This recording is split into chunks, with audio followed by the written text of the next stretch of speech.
a family comedy છે.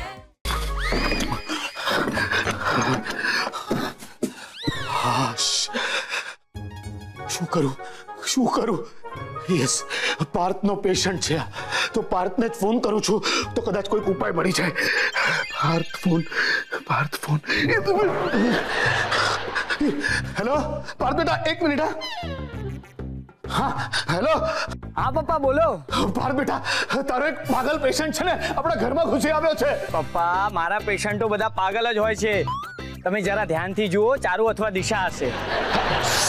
અરે પાર્થ અત્યારે ફાલતુ જોક નહીં મારને. અરે એ છોકરી નથી, એ છોકરો છે, છોકરો. જો કે એના મનમાં છોકરો છોકરી એવો કોઈ ભેદભાવ જ નથી, કોઈને કંઈ પણ બોલાવે છે. તો આપણી જે જાતિ છે ને એની તો ધૂળ થાણી કરી નાખે છે. પપ્પા તમે અત્યારે શું બોલો છો? કંઈ પણ બોલો, કંઈ સમજાતું નથી મને. હા બેટા સાચું બોલું છું. હા તારા પેશન્ટનું નામ છે ને અમિત છે. અમિત? હા અમિત કુલકર્ણી? હા. અરે બાપરે, આ ઘર સુધી કેવી રીતે પહોંચી ગયો? અરે મને શું ખબર કેવી રીતે આવી પહોંચ્યો. એ તો ઘરમાં આવીને મને વાતે ધમકી આપી રહ્યો છે. બેટા ખરેખર બહુ ખતરનાક પેશન્ટ છે તારો. તને મળવાની જીદ લઈને બેઠો છે. અરે તને ખબર છે મેં જયારે એને સમજાવવાની કોશિશ કરી ને તો એને મને ચાકુ દેખાડ્યો. ઓકે પપ્પા તમે શાંત થઈ જાઓ. એના ચાકુથી જરાય ડરવાની જરૂર નથી. હા, અમિત છે ને બહુ સજ્જન માણસ છે, એનાથી કોઈ જ ખતરો નથી. અરે બેટા પણ એનું અત્યારે શું કરવાનું છે એ કે ને.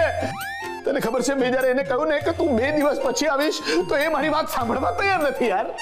ઓકે પપ્પા એક કામ કરો, હું ના આવું ને ત્યાં સુધી એને આપણા ઘરે જ રોકી રાખો. ભલે, જરાય નહીં, કોઈ દિવસ નહીં, જિંદગીમાં નહીં. તારા એ પાગલ પેશન્ટને છે ને હું 1 સેકન્ડ માટે પણ મારા ઘરમાં છે ને આશરો નહીં આપો. સાંભળી લેજે, કોઈ સવાલ જ પેદા નથી થતો. અરે કયા ટાઈપના પેશન્ટ તારે ત્યાં આવે છે યાર? આજ સુધી ગાંડા પેશન્ટ. અરે ગાંડો એટલે કેવો ગાંડો? પાગલ છે પાગલ. આવો પાગલ છે ને મેં મારી જિંદગીમાં આજ સુધી ક્યારેય નથી જોયો. હા બેટા એ તો સારું થયું મેં છે ને એક આઈડિયા કર્યો. મેં બહાર એવું કહ્યું કે હું 1 મિનિટમાં આવું છું અને કલાકનો ટાઈમ લઈ લીધો. કોઈને ખબર જ ના પડી. એ જવા દે. પણ તારો પેશન્ટ હરામખોર સાલો, નીચ, 1 નંબરનો હલકટ માણસ સાલો, પાગલ, 1 નંબરનો પાગલ. હું પાગલ છું કે પાર્થ બેટા તારા પેશન્ટને પાગલ કહું છું એમ કહેતો હતો. તું અંદર કઈ રીતે આવ્યો? બારીમાંથી. મને અવર જવર માટે બારી જ વધારે ફાવે છે. હાલો પાર્થ બેટા મેં તને કેટલી વાર કહ્યું છે કે ઘરમાં બારીઓ નહીં રખાવ. હું ગાંડો થઈ ગયો છું. ઘર મેં બનાવ્યું છે, પાર્થ તો પેદાય નહોતો થયો. સોરી આ પાર્થ બેટા, સોરી. કોણ આપો પ્લીઝ. અરે આ શું કોના અવાજ આવે છે? પપ્પાજી શું કરે છે ત્યાં? હેલો ડોક્ટર પાર્થ હું બોલું છું. નામ કેવું પડે બેટા પ્લીઝ. હું બોલું છું અમિત બોલું છું. હા બોલ અમિત, બોલ. હાય કેમ છે? ડોક્ટર સાંભળો, હું બહુ તકલીફમાં છું. મને છે ને તમારી મદદની જરૂર છે. મને તમને મળવું છે હમણાં. હા ભાઈ, પણ અત્યારે પોસિબલ નથી, કેમ કે હું છે ને આઉટ ઓફ બરોડા છું. હું અત્યારે આવી શકું એમ નથી ભાઈ. પ્લીઝ હું શું કરું? જો ડોક્ટર તમે આવશો નહીં ને ત્યાં સુધી મારું મગજ કામ નહીં કરે. હું એક કામ કરું છું, તમે અહીંયા આવો ને ત્યાં સુધી હું અહીંયા જઈશ. ઓકે ભલે ભાઈ ભલે. અમિત ઘર સુધી કેવી રીતે પહોંચી ગયો? પાર્થ બેટા બચાવી લે. આ માણસ અહીંયા રહેવાની વાત કરે છે. અરે હેલો, મારા ગળે ચાકુ મૂક્યો ને. હેલો ફોન કાપી નાખ્યો. એટલે જ તો આપ્યો. પ્લીઝ તમે પ્લીઝ નહીં બોલો, હું બોલું છું ને. પ્લીઝ ચલો બહાર ચલો. તું એક કામ કર, તું સિર્ફ પ્લીઝ નહીં બોલ. તારા ચાકુ કરતા ખતરનાક તારું પ્લીઝ છે. પ્લીઝ. અભ્યંકર કેવા માણસ છો યાર તમે. કાંઈ હું થયું. ભાઈ શું કરે તું? શું કરે? હું બીજું ચપ્પુ શોધું છું. કેમ? એનાથી પહેલા ચપ્પાની ધાર કાઢવા માટે. હા એ તો ખૂબ જરૂરી છે. હા, જરૂરી છે. ચાકુ આપી દે મને જલ્દી. અરે આ માણસ તારી બાજુમાં બેઠો છે, ચાકુ લઈને કઈ કરી બેસશે, તો બીજો ચાકુ શોધે છે. ચાકુ જરૂરી છે. ભયંકર ડરી ગયા ને. મારી શું હાલત થઈ હશે વિચાર કરો. આ અમિત મારી માંથી મારી પાછળ આવ્યો, તોય તમે પાછળ ના આવ્યા. ઓળાને તારું કામ હતું એટલે તારી પાસે આવ્યો. મારે તારું કામ નહોતું. અરે પણ અભ્યંકર એ ચાકુ લઈને બારીમાંથી મારી પાછળ આવ્યો, તોય ચિંતા ન થઈ. એલા થયો, ચિંતા તો ઘણી થઈ, પણ મારું હારું શું છે, આ બારીમાંથી અંદર આવવું હેલું નથી. એક જમાનો હતો કે હું છે ને પહાડોના પહાડ ઓળંગી જતો, પણ હવે જરાક મારી ઉંમર થઈ. કેટલું ફેંકો છો. અત્યારે હું આ ચાકુની વાત કરું છું અને તમે શું ક્યારના ચપ્પુ કરો છો? હવે આ બુઠ્ઠા ચપ્પુથી એક સફરજન છોલાતું નથી. હા બરાબર છે, ચાકુને ધાર કાઢવી જોઈએ. વિદ્યા આ ચાકુને ધાર નથી એ વાતની ફરિયાદ છે તને? કેમ ના હોય? આવા બુઠ્ઠા ચાકુથી કોઈને ધમકી આપતા શરમ આવવી જોઈએ. સોરી, પણ એટલે જ તો હું બીજું ચાકુ શોધું છું. કમાલ છે. અહીંયા મારું કોઈ મહત્વ જ નથી. નહીં વડીલ, જો તમે આવું નહીં બોલો. હું તમારી વાત સાંભળી રહી છું. મને તમારી સાથે સહાનુભૂતિ છે. અરે ધૂળ સહાનુભૂતિ છે. અહીંયા જે કઈ મારું દુઃખ છે ને એ તારા કારણે જ તો છે. હું સમજી શકું છું. એટલે તારી સમસ્યા શું છે ઈ કે ને? સમસ્યા તો બહુ ગંભીર છે. અરે વાત એ હદ સુધી વધી ગઈ છે કે જો સમસ્યાનો ઉકેલ નહીં મળે ને તો મારો પરિવાર ઉજ્જડ થઈ જશે. અને સમસ્યાનો ઉકેલ ફક્ત ડોક્ટર પાર્થ પાસે છે. અને એટલે ડોક્ટર પાર્થ નહીં આવે ત્યાં સુધી હું અહીંયા જ વરંડામાં સૂઈશ. ના એલા, તું વરંડામાં હુવે ને એ વાત બરાબર નથી. ઓકે, નહીં સૌ, હું જાગતો બેસી રહીશ. એટલે તું સમજો નહીં, તું અહીં વરંડામાં સૂતો રહીશ ને એ મારાથી જોવા હે ને એમ કહું છું. કમાલ છે. અહીંયા મારા માટે કોઈને સહાનુભૂતિ જ નથી અને એક અજાણ્યા માણસ માટે આટલી બધી લાગણી.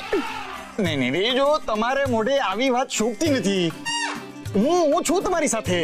ભગવાન, તું છે એટલે તો બધા પ્રોબ્લેમ છે યાર.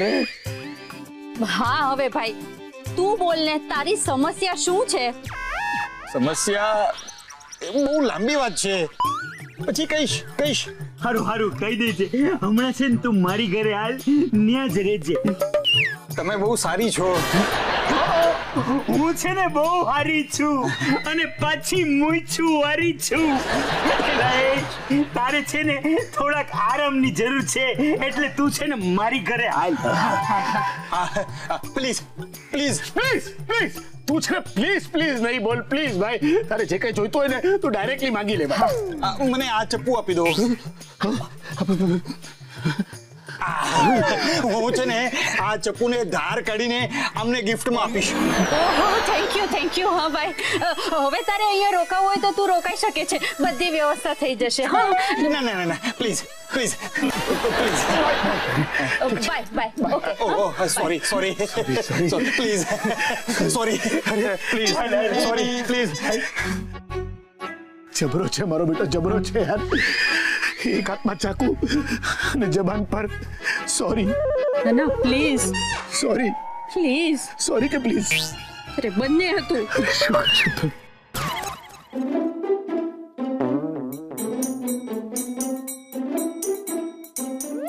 બાપુ, એટલે તમારો પ્રોબ્લેમ શું છે?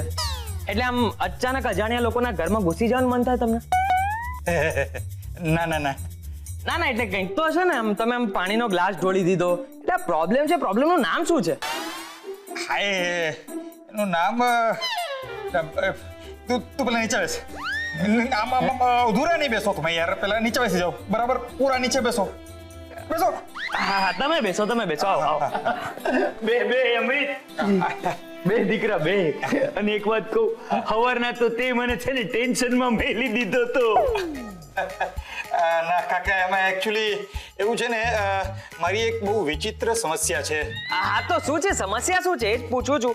એટલે તમે સવારે આમ ડોળી દીધું એટલે તમે સવારે મમ્મીના હાથે ઝડપાયા પેલી બારીમાં કંઈક સળી કરતા હતા એટલે આમ બારી સાથે કઈ પ્રોબ્લેમ છે? મારી બારી સારી છે કે સારી બારી મારી છે? કંઈક છે? આ બધા પ્રશ્નો પછી પૂછજે. પેલા બચાડાને ચા તો પી લેવા દે. આલ્યો ચા. ના એટલે કપ મોટો છે એટલે ચા અધૂરી લાગે છે. બાકી ચા છે પૂરી હો. તો તમારે પૂરી પીવો ચા. તમારા ફોટા મેં જોયા, બહુ સરસ છે. હું જઈએ મિલિટરીમાં હતો ને તે અહીંયાના છે. અરે ચા તો પીઓ. તમારી માટે ખાસ આદુ મરચાવાળી બનાવી છે સ્પેશિયલ. પીવો ને, તમારા માટે જ છે ચા. પીતા કા નથી?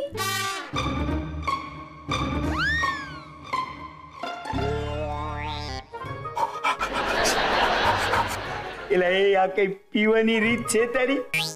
અરે ચા છે, કાઢો નથી કે આમ ગટગટાવી ગયા.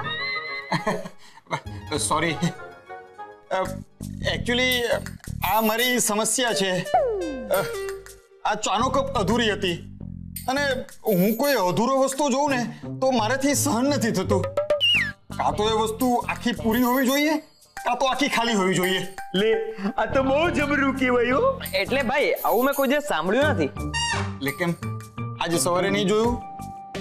તું અહીંયા ઊભી હતી, હું અહીંયા ઊભી હતી અને સામે પાણીનો અધૂરી ગ્લાસ પડી હતી. એ મારાથી સહન ન થયું એટલે મેં બધું પાણી ઢોળી નાખ્યું અને પછી તમે બધીઓ બૂમ કરવા માંડી. અચ્છા, એટલે તમે પાણીનો ગ્લાસ જોડેલો? એટલે આ કોઈ બીમારી છે? હા આંટી, આને છે ને ઓસીડી કહેવાય. એસિડિટી તો બહુ ભારે બીમારી છે બાપા. ચકુડાના પપ્પાને પણ છે બચાડાને. આખો દી ઓહિયા કઈરે રાખે. ભેસ ભાંભરતી હોય ને એવું લાગે. આસપાસ વાળા ફોના ફોરી કઈરે રાખે કે હું થયું. પછી હું મારો સ્પેશિયલ કાઢો બનાવું, આદુ લસણ અને લીલા મરચા વાળો.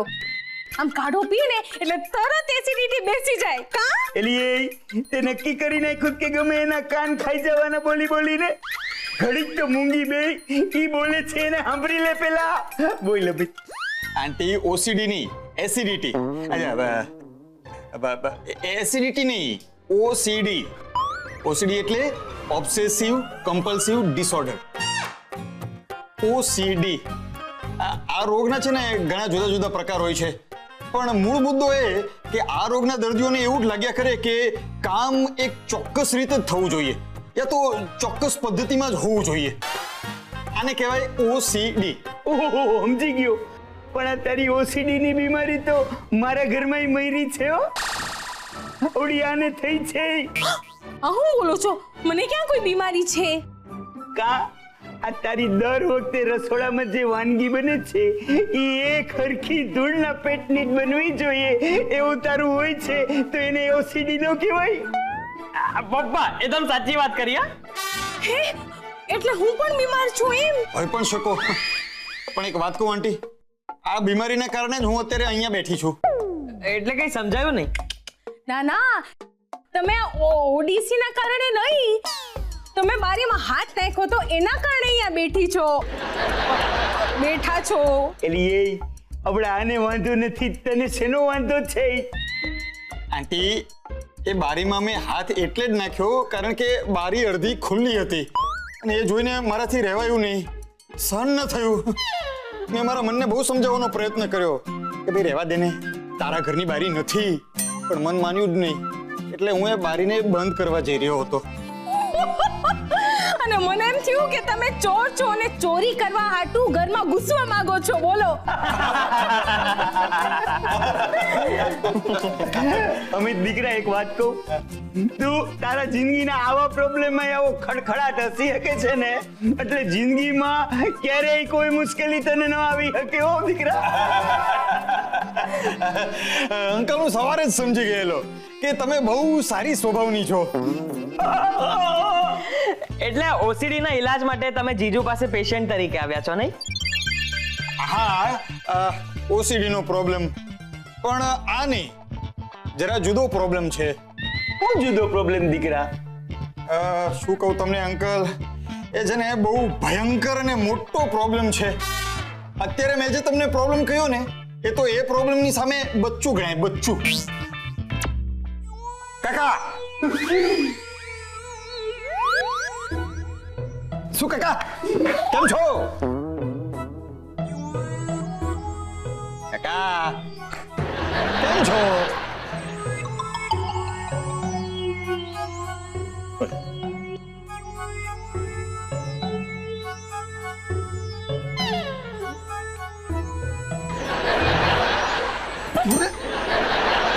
કાકા કેમ છો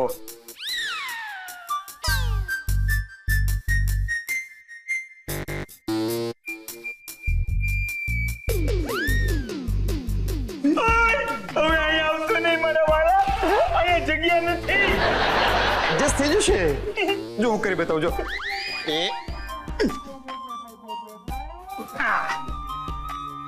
કેમ છો કાકા કાકો અહીંયા મયરો. કેમ છો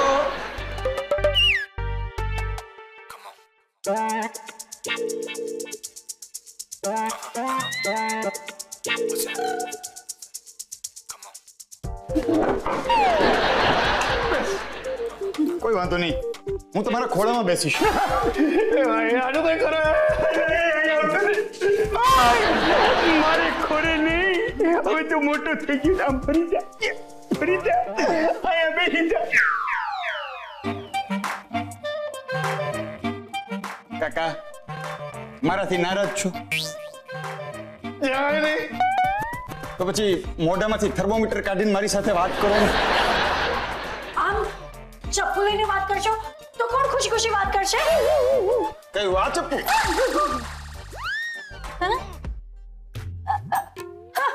કેટલું બુઠ્ઠું ચપ્પુ છે. હા એ તો કહું છું હવે આનાથી શું ડરવાનું આ ચપ્પુથી તો વટાણા પણ નહીં છોલાશે. તમે ચપ્પુથી વટાણા છોલો છો ઓબ્વિયસલી મારા હાથ અને નેલ્સ ખરાબ થઈ જાય યુસી. મારી દીકરી છે. જુઓ જુઓ મારા ઘરમાં છે ને ચપ્પુ વિશે અને ચપ્પુ સાથે કોઈ વાત કરે ને એ મને બિલકુલ પસંદ નથી. સોરી કાકા અમિતભાઈ, તમે પાર્થ પાસેથી કઈ બીમારીનો ઈલાજ કરાવો છો? મને છે ને એક આદત છે એકચ્યુઅલી એડિક્શન છે લોટરીની ટિકિટ ખરીદવાનું હું છે ને લોટરીની ટિકિટ ખરીદી લઉં પછી રિઝલ્ટ આવે એની રાહ જોયા કરું આજ સુધી એક પણ લોટરી લાગી નથી પણ મનમાં થયા કરે ક્યારેક તો લાગશે ક્યારેક તો લાગશે. આ કઈ બહુ મોટી સમસ્યા નથી. તમને ખબર છે મારો ભાઈ સંદીપ છે ને એ બિઝનેસ પાછળ ગાંડો છે. એને પણ મોહ છે કે એક દિવસે બહુ મોટો બિઝનેસમેન બને. કેટલા બધા ધંધામાં હાથ નાખ્યા પણ દર વખતે એને પૈસા ડૂબાડ્યા જ છે. તોય એને આશા છે કે આજે નહીં તો કાલે એનો કોઈકનો કોઈક બિઝનેસ તો ચાલી જ જશે. અરે પણ હું તો મારા પગારની એક એક પાઈ ખર્ચી નાખું છું લોટરી પાછળ અને અંતે લોટરી લાગતી જ નથી. મારી આ ટેવથી મારી પત્ની પણ પરેશાન થઈ ગઈ છે. એટલે જે ધંધામાં આપણને એક પૈસાની ખબર ન પડતી હોય ને એ ધંધાની માલી પર હાથ નખાય જ નહીં. અને આવડી આ લોટરી છે ને એ એક પ્રકારનો જુગાર જ છે. કાકા જુગારમાં તો હું એક્સપર્ટ છું એક્સપર્ટ. આમ એક નજર પડે ને ત્યાં અંદાજો આવી જાય મને. બતાવ આજો આ વટાણાની થાળી છે ને એમાં કેટલા વટાણા છે એ તમે કહી શકો? એટલે આ કઈ જાતનો સવાલ છે? કાકા જવાબ ન આવડતો હોય ને તો ના બોલવાનું. હું કહી શકું ઠીક છે કે કેટલા વટાણા છે થાળીની માલિપા? 53 વટાણા છે. એક ખાલી ફોતરું છે વટાણો નથી અંદર. લાગી શરત? એટલે એ ચારું ગણવા માંડતો એ વટાણા.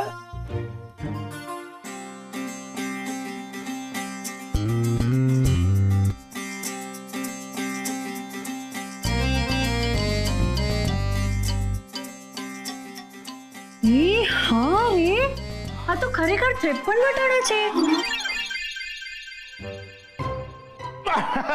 તુક્કો લગાડ્યો છે તુક્કો જે લાગી ગયો. તમે નથી માનતી? ઓકે હું બીજું એક્ઝામ્પલ આપું. જો દિશાના હાથમાં કેટલી રેખા છે એ હું કહી શકું. દિશા તારો હાથ બતાવ. આ જો દિશા નહીં જાણતો હોય પણ હું કહી શકું 26 રેખાઓ છે.